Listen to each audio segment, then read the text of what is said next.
प्रीति जी दिल्ली से। राधे राधे गुरु जी। राधे राधे महाराज जी। महाराज जी, अगर इंसान के पास कर्म करने की पूर्ण स्वतंत्रता है तो फिर हम क्यों मानते हैं कि हर चीज भगवान की इच्छा और कृपा से होती है? अगर हमारा जीवन नहीं, हमारे दो विभाग बने हुए हैं, एक पाप कर्म एक पुण्य कर्म। पति से संभोग पाप नहीं है, धर्म है। पर पति से भोग करो पाप है। जबान मिली है, अच्छा भोजन पाओ निष्पाप है। मांस मछली खाओ पाप है। तो डिपार्टमेंट दो कर दिए गए हैं ना जगत के, तो उसके हिसाब से हमें चलना होगा। ऐसा थोड़ी कि हम कर्म करने में स्वतंत्र हैं तो जो चाहे वो कर सके। आप अपने शरीर को भी स्वतंत्र नहीं रख सकती।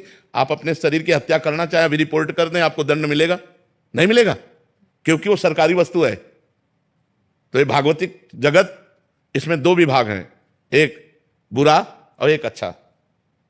हम अच्छे को स्वीकार करने के लिए इंसान हैं, हम राक्षस नहीं हैं कि हम बुरे को स्वीकार करने लगे। महाराज जी, अगर हमारा जीवन कर्मों से बना है तो उसमें भगवान की क्या भूमिका है? हम कहते हैं सब कुछ भगवान की कृपा से होता है, उनकी कृपा के बिना पत्ता भी नहीं हिलता। हमारी अच्छी सोच भी उनसे आती है, तो फिर हमारे तो सबसे पहले आपको किसने, कर्म ने उत्पन्न किया या भगवान ने? भगवान ने। ठीक है। कर्मों का विधान किसने बनाया? भगवान ने।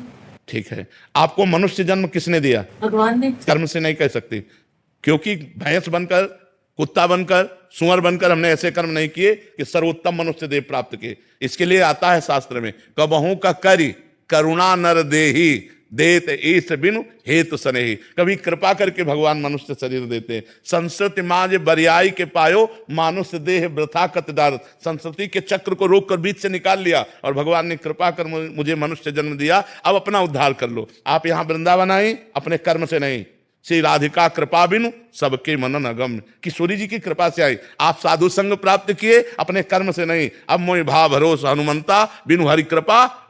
सब कुछ ये जो भागवतिक मिल रहा है ये भगवान की कृपा से मिल रहा है। इसमें हमारे कर्म नहीं, इसमें भगवान की कृपा से। साहिल ठाकुर जी पानीपत से।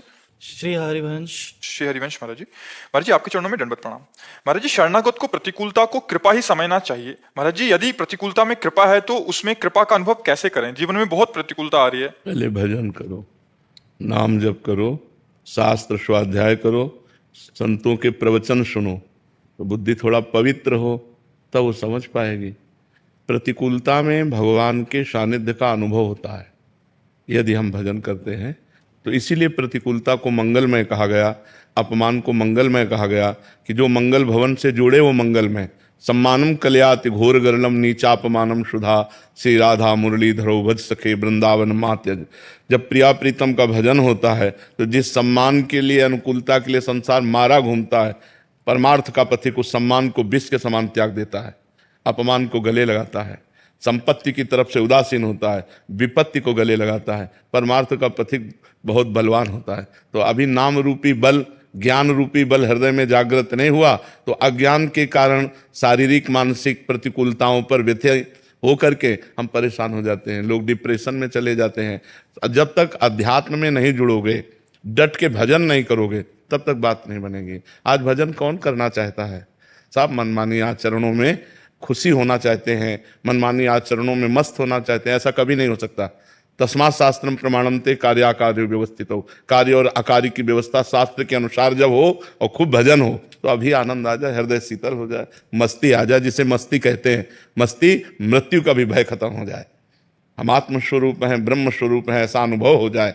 जब तक शास्त्रों का स्वाध्याय नहीं, संत गुरुजनों की आराधना नहीं, खूब डट के भजन नहीं, तो अध्यात्म के प्रवचन सुन लीजिए भर, लाभ थोड़ी ले पाओगे।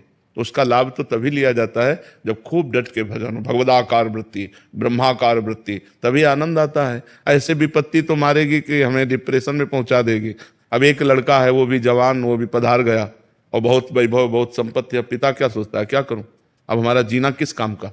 विपत्तियां तो ऐसी ऐसी हैं कि मतलब उनसे पार होना बहुत कठिन है। लेकिन यदि भगवान का आश्रय है, भगवान का भजन है, तो हर विपत्ति को रौंद कर वो भगवत प्राप्ति कर लेगा। और भगवान का सहारा नहीं तब तो माया रौंद ही देगी। इसे माया को भवसागर कहा गया है। इसमें तैरने वाला मतलब ज्ञानी और नाव में बैठने वाला शरणागत भक्त, दो ही पार हो सकते हैं और कोई नहीं।